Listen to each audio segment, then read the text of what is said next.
এটা স্পষ্ট একটা মাধ্যমে আমরা ট্রান্সপারেন্সির তখন কেমনে করবে এখন পাচ্ছেন না তখন কেমনে পারবেন আপনি তো উন্নত দেশে থাকেন ওখানে পলিটিক্যাল পার্টিগুলোতে কিভাবে মেইনটেইন হয় একদম সেখানে কিভাবে মেইনটেইন পরিষ্কার আমরা কি এটা একটা অ্যাডপ্ট করতে পারি না আপনি কি জানেন না যে জো বাইডেনের তখন পারবেন এখন পাচ্ছেন না কেন তখন পারবেন এখন পাচ্ছেন না মাত্র এক মাস হয়েছে এসেছি শুরু থেকে এটা করে নিলেন না কেন যেমন আমি পলিটিক্যাল পার্টি করলে আগে ঠিক করতাম যে তাজনুবা আমাকে 5 টাকা চাঁদা দিচ্ছে সেটা আগে দেখা দিত এজন্য আপনি পলিটিক্যাল পার্টি করেন নাই আমরা করেছি আমাদের এই এবং আপনি বিএনপি আওয়ামী লীগের মতোই আরেকটা পলিটিক্যাল পার্টি করতেছেন না এটা আপনি এত তাড়াতাড়ি এক মাসে আপনি আমি এক মাসে বুঝতে পারি সেটা বলে না সবাই বলে যে মর্নিং শো দাদা মর্নিং অলওয়েজ নট শো দাদা এবং আমি আপনাকে বলি যে আমরা জুলাই আগস্টে গণঅভ্যুত্থান থেকে একটা রাজনৈতিক দল আসলো এরপর জাতীয় নাগরিক কমিটি এরপর হচ্ছে আমরা দল গঠনে কাজ দিলাম এবং আমরা কিন্তু এখানে শুধু ছাত্রদের যে একটা অংশ তা না এখানে কিন্তু সিভিল সোসাইটির একটা বড় অংশ কিন্তু এখানে যুক্ত হয়েছে এবং আমি আপনার জ্ঞাতার্থে বলতে চাই এই যে সিভিল সোসাইটির একটা বড় অংশ যে নাগরিক পার্টিতে যুক্ত হয়েছে এখানে চিকিৎসক আছে আইনজীবী আছে ব্যবসায়ী আছে এবং আমি একটু শেষ করি এখানে কিন্তু প্রকৌশলী আছে এখানে টিচার আছে সাংবাদিক আছে এবং তাদের একটা কিন্তু ফান্ড এখানে আছে এবং একটা যখন কর্মসূচি হয় বা ইফতার হয় এরকম একটা প্রোগ্রামে কিন্তু একটা বড় ডোনেশন বা আমাদের ওয়েলউইশাররা দিয়ে থাকেন এখন এগুলো যে আমরা প্রকাশ করব আমাদেরকে কিন্তু একটাই বাংলাদেশের মতো অপসংস্কৃতির রাজনীতিতে জন্ম নিয়ে হুট করে যে আমরা এটা প্রকাশ করব আপনি হয়তো এক মাসে পারতেন আমরা এটা পারি নাই এটা আমাদেরকে সময় নিয়ে ডক্টর জাবিন আমি একটু বলি ডক্টর জাবিন ঘোষণা দিয়ে যেমন ধরা যায় আমার কিন্তু বিশ্বাস যে ডক্টর তাজনুবা জাবিনও এটার মধ্যে চাঁদা দেন কারণ ডক্টর তাজনুবা জাবিনের এই চাঁদা দেওয়ার ক্ষমতা আছে সামর্থ্য আছে এবং তিনি সেটি দেনও এটা প্রকাশ করলে মানে আমি দলটা করতে পারবো দলকে আমি চাঁদা দিচ্ছি এটাও বলতে পারবো না মানে এটা কেমন কথা অবশ্যই বলতে পারবো অবশ্যই কেন বলতে পারবো না আমরা তো একবারও বলছি না যে আমরা বলবো না কিন্তু যারা একটা নতুন আমরা তো একবারও বলি না যে খাস ভাই আমরা বলবো না আপনাকে আমি বললাম যে আপনি যেসব উন্নত দেশে থাকেন সেসব দেশে কিভাবে হয় আমরাও কিন্তু এগুলো বিভিন্ন ফলো করছি এবং আমাদের একটা আইটি টিম হয়েছে কিভাবে এই ওয়েবসাইটটা ডিজাইন করা যায় যেখানে টাকা কিভাবে ঢুকবে এবং টাকা বের হবে দেখানো যাবে কিন্তু এক মাসের আগে আপনারা যখন এই প্রশ্ন ইফতারগুলো যখন হয় তখন এক মাসও হয় না ওই মুহূর্তে এটা কিভাবে প্রকাশ করব ওই পলিসিটা আমাদের মানে বারবার একই উত্তর দিয়েছে রাইট একই উত্তর আপনারা দিয়ে গেছেন আমাদের উত্তরও আপনার রাজনৈতিক দল হিসেবে আমাদেরকে একটু ক্ষমা ঘেন্না করে মাইর কম দিয়ে আমাদের উত্তর একটু শুনে রাখেন আমরা দেখতেছি আমরা যারা আপনাদেরকে টাকা দিচ্ছে বলে আমরা সন্দেহ করি তারা গ্রেফতার হয় নাই তার বিরুদ্ধে কোনো মামলা মোকদ্দমা কিছু হয় না তারা সুখে শান্তিতে আসে হচ্ছে আমাদের এটাও আপনারা একটু শুনা সহ্য করে নিজেদের মধ্যে আলোচনা করেন আমি একটু মনিয়াপার কাছে যাই মনিয়াপা আপনারা মানে আমরা এক মাসের কম মানে এদেরকে শিশুর চেয়েও কম বলা যেতে পারে রাজনৈতিক দলের বয়স হিসাবে এক মাস ইনফেন্সি তাদেরকে যখন আমরা জিজ্ঞেস করি এই যে টাকা পয়সা কই পাইছো ইফতার কেমনে করছো আমি দেখতে পাই যে আপনারা খুব খুশি হন কিন্তু আমরা যখন বলি জনাব তারেক রহমান লন্ডনে আসেন তার ব্যয় কোথা থেকে নির্বাহ হইতেছে গত 15 বছরে কোথা থেকে তিনি এই টাকা পাইছেন আপনারা রাজনৈতিক দলগুলি কিভাবে ওপেনলি এই টাকাটা কিভাবে মানে এনসিপি কিভাবে টাকাটা দেখাবে এটা বিএনপি দেখাই দিবে তো যে ভাই এইভাবে টাকাটা দেখাবা তোমরা এটা কি আপনারা দেখান কখনো কি আমরা এই কথা কইতে পারি যে গত 15 বছরে আপনি এই দলটা কিভাবে চালাইছেন আমরা কি এটা কইতে পারি আপনি খুব ভালো প্রশ্ন করেছেন আমি আপনার প্রশ্নের উত্তর দেওয়ার আগে আমি একটুখানি বলতে চাই তাসনুবা যে কথাটা বললেন এতক্ষণ প্রথম আলো রিপোর্ট নিয়ে কথা বললেন বিএনপির বয়সটাও বললেন 47 বছর তো 47 বছরের যে বিএনপি যার নামে আওয়ামী লীগ 1.5 লক্ষের অধিক মামলা করেছে এবং প্রায় 50-60 লক্ষ আসামি আছে শুধু আসামি আছে যে মানুষগুলো একটা থানার মানুষও অনেক দলের নাই আমি এটা অহংকার করে বলছি না এটাই সত্য এখন আমি এই জায়গায় বলছি যে তারা তো মাত্র নতুন এক মাসের একটা দল তো তাদের এত প্রশ্নের উত্তর দিতে হয় এবং দিতে পারছে না কোনো প্রশ্নের উত্তরই তারা দিতে পারছে না টিউশনি করা যে উপদেশটা 6 কোটি টাকা না আপনি আপনার কথা বলেন আপনি কথা বলেন আপনি যে অর্থনৈতিক স্বচ্ছতা ওর কাছ থেকে দাবি করেন আপনি যে আর্থিক স্বচ্ছতা অর্থনৈতিক স্বচ্ছতা জাতীয় নাগরিক পার্টির কাছে তাহলে আপনি আরেকটা প্রশ্ন এটা তো লাভ নাই টিউশনি করেন যে কোনো কথা তার জবাব আমরা সে দিবে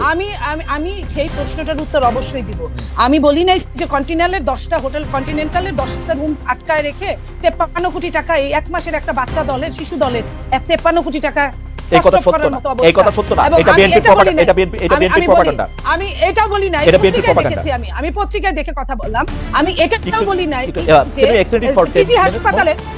পিজি হাসপাতালের 8টা 10টা রুম মাসের পর মাস আটকে রেখে আপনার কি বলে কেবিন সেটা আমি কিন্তু এটাও বলি নাই যে আপনার এই যে প্রত্যেকেই চাঁদাবাজি করতে গিয়ে প্রত্যেকটা জেলায় আমি আমার অর্থনৈতিক স্বচ্ছতা বিএনপি প্রত্যেক বছর বিএনপির যে অফিস আছে অফিস থেকে এটার নির্বাচন কমিশনে একটা জবাবদিহিতা থাকে এটা আমি দেখছি আমি আপনাকে বলি এটা আমি গত 27 বছর ধরে দেখে আসতেছি এইটা একটা এমনই মানে আমি এটা নিয়ে আর কোনো কথা বলতে চাই না এটা আমি আপনাকে বলি যে বিদেশে আমি আপনাকে বলি বিদেশি সংস্থার কথা যেরকম হচ্ছে আদর্শ সংস্থার কথা যেরকম হচ্ছে বিএনপির বর্তমান চেয়ারম্যান যে দেশে থাকেন সেই দেশের ওয়েবসাইটে ঢুকে দেখা যায় কে তাকে কত টাকা দিচ্ছে আমি আপনাকে একটা কথা বলি বিএনপির 300 আসনে মিনিমাম আপনার 5টা করে যদি ক্যান্ডিডেট থাকে, একদম একজন আরেকজনের চেয়ে যোগ্য, কোনো অযোগ্য নাই, 5টা করে যদি গড়ে ক্যান্ডিডেট থাকে, তাহলে 3 5 1500, 1500 ক্যান্ডিডেট আছে। 1500 ক্যান্ডিডেটের মধ্যে আপনি জানেন বিএনপির ম্যাক্সিমাম অনেক ক্যান্ডিডেট কিন্তু অনেক বাংলাদেশের শীর্ষ ব্যবসায়ী, সবচেয়ে ধনী, রাইট, এবং আওয়ামী লীগের আমলে তারা খুব দারুণ ব্যবসা করেছে, সেজন্য তারা একটু কৃতজ্ঞ আছে আওয়ামী লীগের। এইখানে যত আপনি এখানে টিপ্পণী দিতেই পারেন, হ্যাঁ আমি স্বীকার করি বাংলাদেশ এমন একটা দেশ যেখানে আপনার সব সময় সব জায়গায় আপনার কিছু না কিছু দালালরা থাকে, 1500 ক্যান্ডিডেট থাকে। আমি ওইটা বললাম। এবং যে লন্ডনে আমাদের নেতা থাকে জনাব তারেক রহমান, সেখানে প্রায় 30 থেকে 35 লক্ষ শুধু বাঙালিরাই থাকে লন্ডনে, এবং তার মধ্যে 15-20 লক্ষ আপনার সিলেটি আছে, আপনি খেয়াল করবেন, যাদের অনেক হোটেল আছে আপনি জানেন, যেমন ধরেন তারেক রহমান সাহেবের সেক্রেটারি ওখানটা। আপনি এই কথাটা বললেন না, আপনি বিপদ হবে, আপনি আটকাবেন। আমি বলি, আপনি এই কথাটা বললেন না, আপনাদের আমি আটকাই, আমি আপনাকে খুবই ভালোবাসি, সেজন্য আমি আপনাকে আটকালাম। আমি আপনাকে বলি, আমার কোনো অসুবিধা নাই, আমার কোনো অসুবিধা নাই, আমাকে বলি, আমি প্রশ্নটা বলি। জনাব তারেক রহমান রে বাংলাদেশে থাকা 1500 সংসদ পদপ্রার্থী, আমি ওটা বলি নাই, আমি সংসদ পদপ্রার্থীর কথা বলি না, যে কেউ তাকে 1500 কোটি টাকা দেয়, আমার কোনো আপত্তি নাই। আমি শুধু এটা 1500 কোটি টাকা আমি এটা ক্লিক করে দেখতে চাই যে এটা কোথা থেকে আসতেছে। আমার শুনেন, আমার দিতে হবে কেন? আমার যে নেতা, আমি আমার নেতাকে পছন্দ করতেই পারি, আমার নেতার বিপদের সময় আমি তার পাশে দাঁড়াতেই পারি না? এখানে কিন্তু কোনো নিষেধাজ্ঞা নাই, এখানে কোনো নিষেধাজ্ঞা নাই। এবং যারা সারা বিশ্বে বিভিন্ন জায়গায় ভালো ভালো জায়গায় আছে, তারা যারা বিএনপি করে, তারা তার নেতার পাশে দাঁড়াতেই পারে। আমি কিন্তু এই কথাটা বলছি। তার জন্য তাকে যে কিছু করতে হবে, সে তো সারাদিন কিছু করতে হবে না, কিছু করতে হবে না। একজন পাবলিক পারসন হিসেবে আমাকে দেখাবে, পাবলিক পারসন হিসেবে আমাকে দেখাবে তার টাকাটা কোথা থেকে আসছে। আপা একটু চাওয়া আমাদের, এটা আপনারা এক কাজ করেন, আপনারা সাংবাদিক, আপনার মনে কি কখনো এই প্রশ্ন এসেছে? আমি যখন 1 মাস বসে কোথায় পাবো তারেক সাহেবকে জিজ্ঞেস করার জন্য? আপনাদের ছাড়া কারে পাবো? কেন আপনাদের সঙ্গে তো তার ভার্চুয়াল মিটিং হয়, হচ্ছে আপনাদের সঙ্গে হয়তো হবে, সামনে অনেকের সাথেই হয়, তো আপনারা ওইখানেই জিজ্ঞেস করেন উনাকে, আপনারা জিজ্ঞেস করতেই পারেন ভার্চুয়াল মিটিং এ।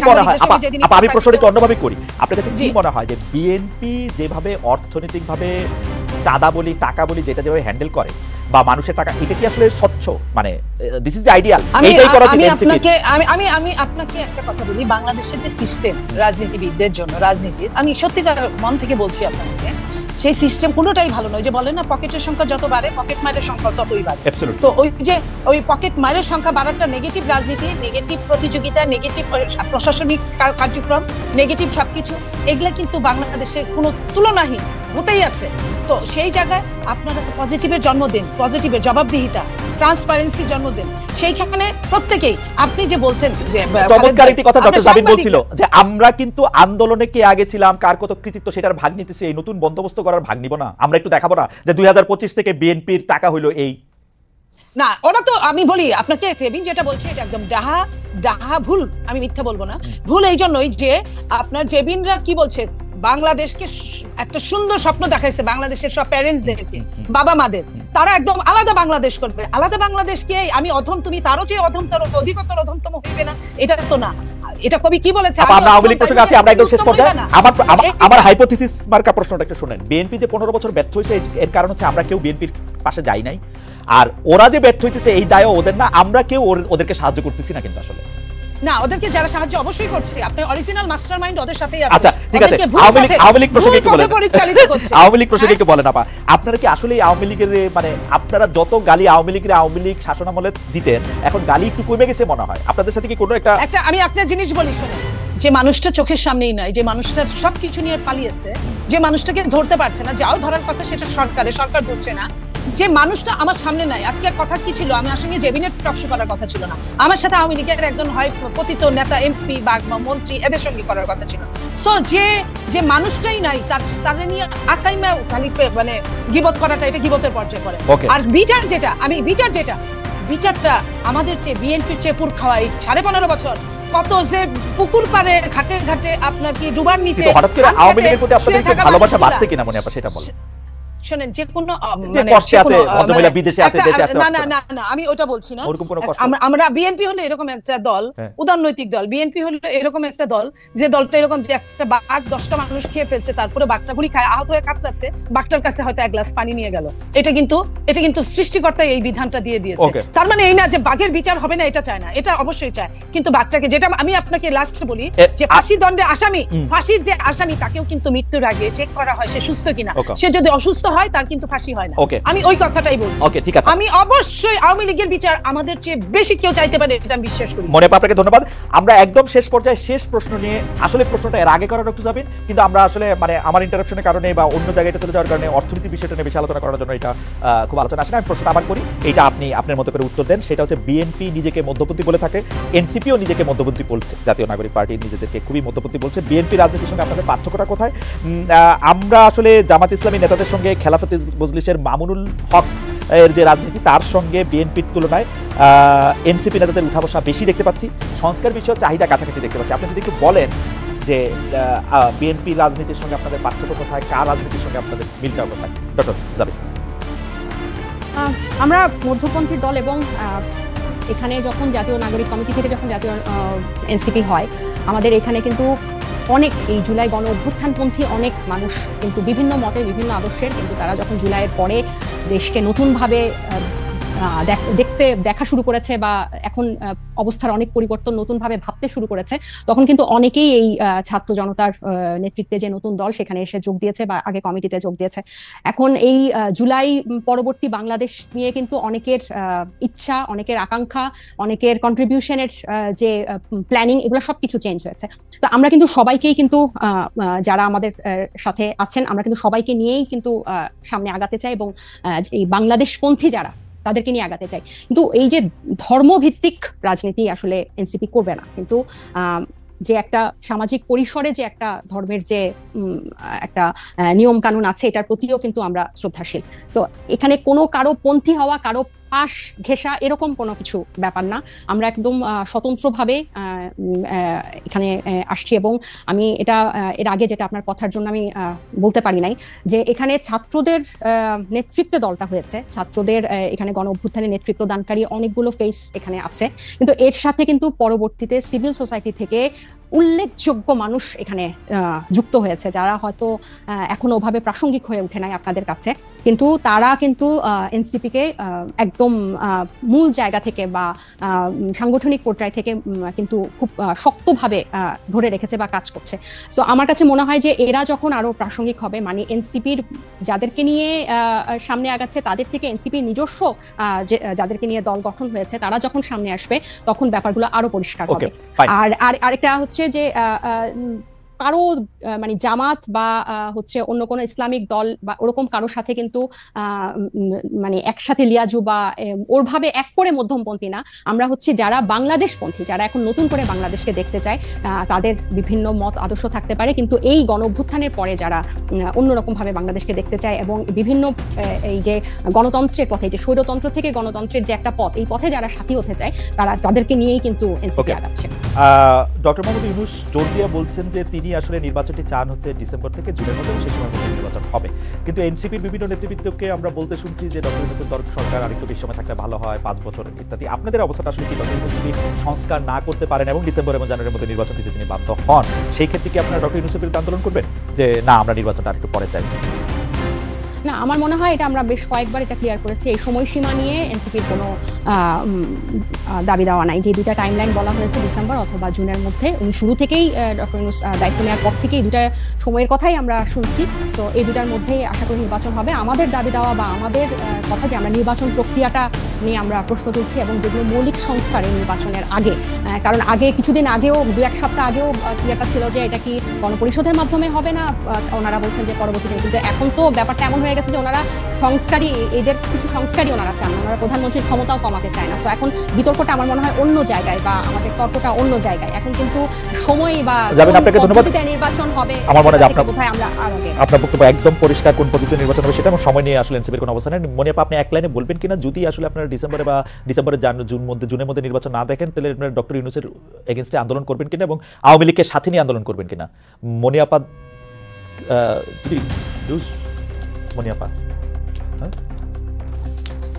মনিয়াপা বোধহয় ডিসকানেক্টেড হয়ে গেছেন। আমরা মনে হয় আজকে আর এই প্রশ্নের উত্তর আমরা শুনতে পারলাম না। ডক্টর তাসনিমা যাবেন না। মনিয়াপা ব্যাক। মনিয়াপা, আপনি 1 মিনিট আমাদেরকে বলবেন কিনা যে আপনি কি মনে করেন যে ডক্টর ইউনূসের নির্বাচন যদি ডিসেম্বরে বা জুনের মধ্যে যদি না হয়, তাহলে আপনি আন্দোলন করবেন কিনা?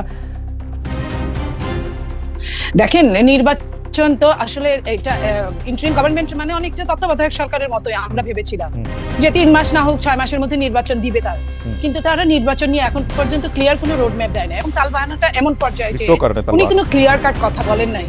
হ্যাঁ, উনি কোনো ক্লিয়ার কাট এখন পর্যন্ত কথা বলেন নাই। উনি বলেছেন যে লাস্ট যে বিবিসি বাংলায় যে উনি সাক্ষাৎকার দিয়েছেন তখনও যদি তবে এইসব ছিল যে এই ডিসেম্বর, এবং বলেছেন যে যদি তবের বয়স হচ্ছে 6 মাস, ডিসেম্বর জুন বলেছে, তারপরেও কিন্তু বলেছে যে যদি এর মধ্যে যদি তার আগে চায় তারপরে চায়, এরকম একটা ছিল। আপনারা আন্দোলন করবেন কিনা আপা বলেন, আপা আমাদের সময় আছে না, আপনারা আন্দোলন করবেন কিনা আওয়ামী লীগের সাথে নিয়ে? নির্বাচনটা যদি সঠিক সময়ে না হয় আওয়ামী লীগকে সাথে নিয়ে আন্দোলন করবে এমন কোনো কথা না। আওয়ামী লীগের বিচার হবে, বিচার চাই, বাট আমরা আন্দোলন করব নির্বাচনের জন্যই। আওয়ামী লীগের সঙ্গে আমাদের মেন যে দ্বন্দ্বটা, এই চারটা নির্বাচন তারা ফাঁকিবাজি করেছে, জঘন্য পর্যায়ে নিয়ে গেছে, রাতে নির্বাচন করেছে। আপনি দিনে আপনার বলেন না ফেয়ার হওয়ার জন্য, আপনার বলেন না ফেয়ার হওয়ার জন্য আপনাকে অনেক ধন্যবাদ। আমি জাবিনকে 30 সেকেন্ড বলতেই হবে, কারণ আপনাকে দিয়ে শুরু হয়েছিল, জাবিনকে দিয়ে আমরা শেষ করি। ডক্টর জাবিন, আপনি যদি একটু 30 সেকেন্ড বলে আমাদেরকে একটু শেষ করার অনুমতি দেন, আমরা একদমই শেষ পর্যায়ে, যে আপনার এটা বলার নির্বাচন নিয়ে আর কোনো কিছু যুক্ত করার আছে কিনা? আমরা আসলে এই যে সংস্কার ঈদের আগে যে জাতীয় ঐকমত্য কমিশনে যে প্রস্তাবগুলা জমা দেওয়া হলো, এটাতে যেসবগুলোতে বিএনপি একমত হয় নাই সেগুলো নিয়ে আমার মনে হয় সামনে আলোচনা হওয়া, কারণ আমি একজন নারী হিসেবে যে সরাসরি নারী আসনে যে সরাসরি ভোটের পক্ষে, এক্ষেত্রে স্থানীয় পর্যায়ে অনেক নারী নেতৃত্ব উঠে আসবে। কেন ওনারা এটা বিরোধিতা করছে এটা স্পষ্ট না, কেন না 50 লোক তখন ভোট দিতে পারবে না ওই আসনে। হ্যাঁ, এবং আপার হাউসে আমরা কিন্তু বলছি যে আগে থেকে প্রার্থী আমরা আরেকদিন ডক্টর জাবিন আমরা আরেকদিন আলোচনা করব না কি কি বিষয় আপনাদের ভিন্ন মত হচ্ছে আপনাদের রাজনৈতিক দলগুলোর মধ্যে, সেখানে আলোচনা করবো। মনে আপনাকে অনেক ধন্যবাদ।